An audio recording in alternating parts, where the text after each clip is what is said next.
Yo, yo, yo. CPA Strength here, back with another video. This one is Accounting for Beginners number 98. Yeah, I have 97 other ones. Let go. Alright, look, we have a complete accounting playlist of all my Accounting for Beginners videos over here. So please look at this playlist. It'll really help you. I have a bunch of things, DCA, bunch of journal entries, bunch of everything in 98 videos so far. If you're watching this in the future, I might have a couple hundred in here. So anyways, check that out. I hope everyone's having a great day. You know, whether you want to be an accountant or not, whether you have your own business, whatever the case may be, you're here to learn about accounting. I'm here to teach it. I love doing these. I love helping people. I love getting comments that I help people. I love comments for new questions. And please leave a like for the video. It really helps get my channel out there. And that's pretty much all I ask, is to just help me get my channel out there. And let's go. This is a highly requested topic, and I've touched on this a couple times through the videos, but maybe now I'm better at a better orator, better telling how it is. So I'm just going to try to keep it very, very basic, and this is just a general rule of thumb. Pretty much with most tax and accounting, there are exceptions to the rule, but this is just a general rule of thumb. And this is based on a question I just got, so thank you very much for leaving a comment with a question. And anyways, this is basically, how do you know whether it's an asset or an expense? General rule of thumb is, are you going to use it in your business for how long? Less than a year, it's going to be an expense. More than 1 year, it's going to be an asset. So I think the first thing is to think about spending money from your business that will help make money for your business. So what I mean is, it's not a personal expense. If it's a personal expense, if it's not for your business, it's going to be a withdrawal, a shareholder distribution, or maybe a dividend even. Let's say you spend money in hopes of making more money for your business. You spend the money in hopes of making money for the business. Common examples of that would be rent. You spend rent so you have a place to have your office so you can make money from the office. Insurance, different type of insurance. You need to have insurance so you can be safe when you're making deals out there and protect yourself. Internet, you need the internet.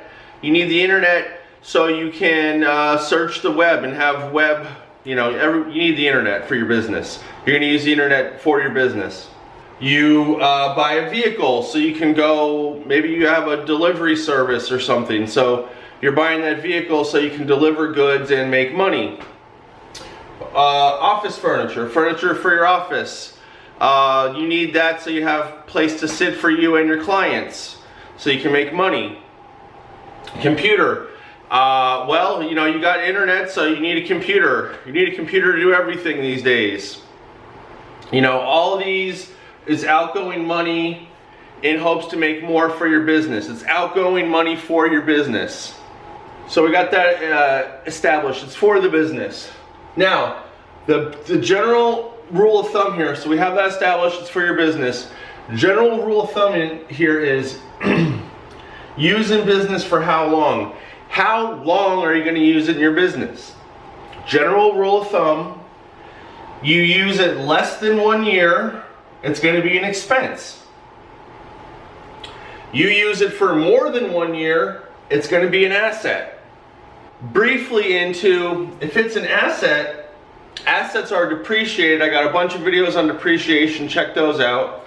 If it's an asset, you're going to have a thing at the end of the year called Depreciation Expense, and you're going to depreciate the value of the asset equally over the time period that it's going to last.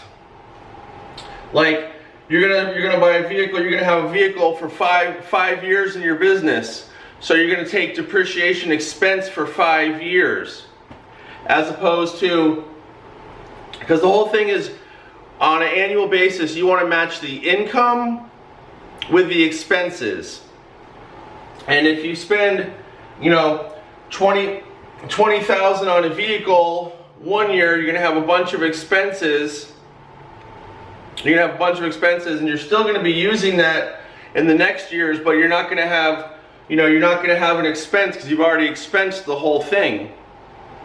But you're still going to be using the vehicle, so you're going to have all the income you make from the next year is not going to be able to be deducted. There's not going to be no expenses not as much expenses to deduct from the income. So really, an asset, if you have an asset that's longer than a year, you'll expense it every year via depreciation expense, and it'll make the income and expenses more matching, more representative of the actual business for the year.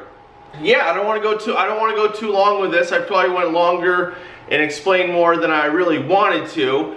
But just think, if you have outgoing money from your business in hopes of making more money for your business, or something needed for your business to operate, do you have it less than 1 year? It's going to be an expense. Are you going to use it more than 1 year? It's going to be an asset. This is the video. This is your One Take Timmy King. I hope everybody's having a great day, a blessed day. I'm doing better. I'm getting back in my zone. And anyways, until next time, deuces.